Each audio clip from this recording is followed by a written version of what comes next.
Hey, it's Robert and you're watching Sidestep Adventures. I've got something pretty special for you guys today. I'm down here at River Blast 2018, down at the National Civil War Naval Museum here in Columbus, Georgia. And in just a moment, I'm about to fire this guy right behind me. We're going to tell you a little bit about it, and then we're going to shoot it. It's going to be great.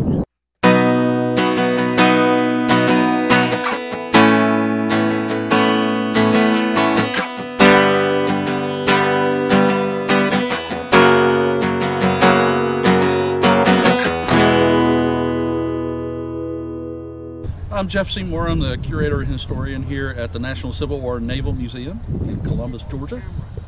This particular cannon is a rifle gun. It is a 15-inch Brooke rifle, and it is one of the guns recovered off the CSS Jackson, the ironclad that we have inside the museum.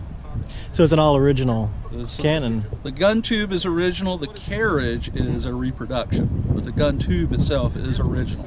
The gun was cast in January of 1865, and if you look right here, this piece is called a trunnion. It's what the cannon sits on the carriage, and it can rotate, and it's a pivot point. But right here, it's got 7-inch. It's in Roman numerals. That's the size of the bore. The maker, this is the initials of the guy that proofs the cannon, basically, and that's Catesby Ap Roger Jones. He was the commander of the Selma Iron Works in the last couple of years of the war. And then here is the date for the production of the gun. And on the other side, which I'm sure you're going to get photos of later, it'll give the weight of the weapon. And this is a 15,000-pound tube. It's 14,800 pounds. This is one of the most accurate large weapons produced during the Civil War. It is rifle. It is not a smoothbore cannon. And this weapon will fire a solid projectile that looks like a large bullet, which is what it is. It's a large bullet. It'll fire 115-pound solid round up to 5 miles. And the Jackson was armed with 4 7-inch Brookes and 2 6.4-inch Brookes. And the name Brooke comes from its designer, John Mercer Brooke, an artillery expert. And it's coming right at a time in the Civil War where we're getting larger and larger cannon. And the idea is we've got new ironclads and we've got to punch a hole through them. And the thing is, with these larger guns, when they cast them, the casting is usually imperfect, so they tend to burst. So Brooke and others are working on a design to remedy that flaw.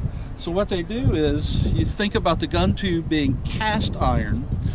What Brooke does is take wrought iron, heat it up, and then as the iron cools around the back of the tube here, it provides that extra strength to contain that explosion that projects the projectile downrange at the bad guy. Awesome. What did y'all have to do, or what was the restoration process on this cannon? The restoration is basically, it was recovered from the river in about 1910, 1911, and has remained above ground since then. It's been moved several times from several buildings and locations, and then in the 1960s it was delivered to the old museum. And basically right now it's just a matter of keeping it painted in order to keep it from continuing to rust. But so far, because of the well-manufactured elements of it, it has remained in very good condition, which is a big reason why we continue to fire it from time to time. Detail! Oh! Yeah. Silent! Seek it in, fall in. Spread out. One inch. Put them out. Seat it. Feet planted. And heave. 1, 2, heave! 1, 2, heave! 1, 2, heave! 1, 2, heave! 1, 2, heave!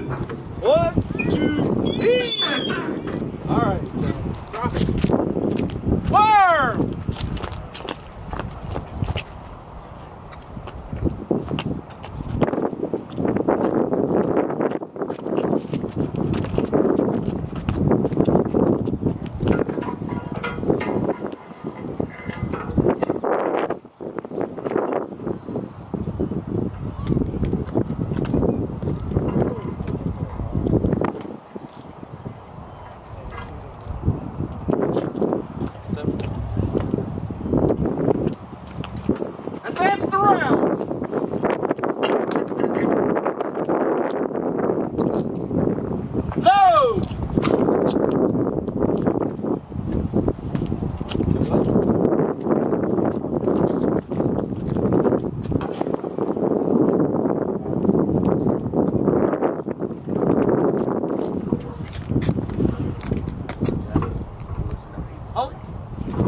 Prepare to run out.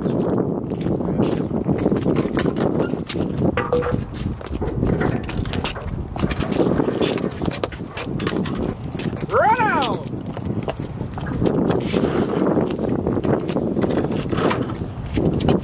1, 2, heave. 1, 2, heave. 1, 2.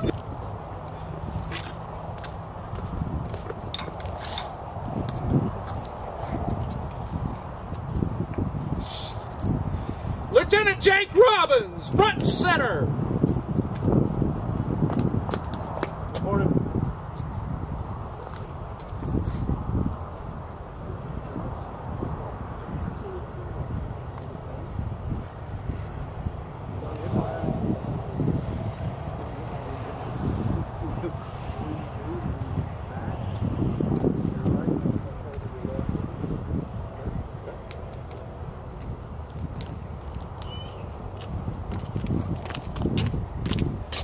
Starboard side, port side clear. Clear. Clear. Ready? Fire! Fire! Fire!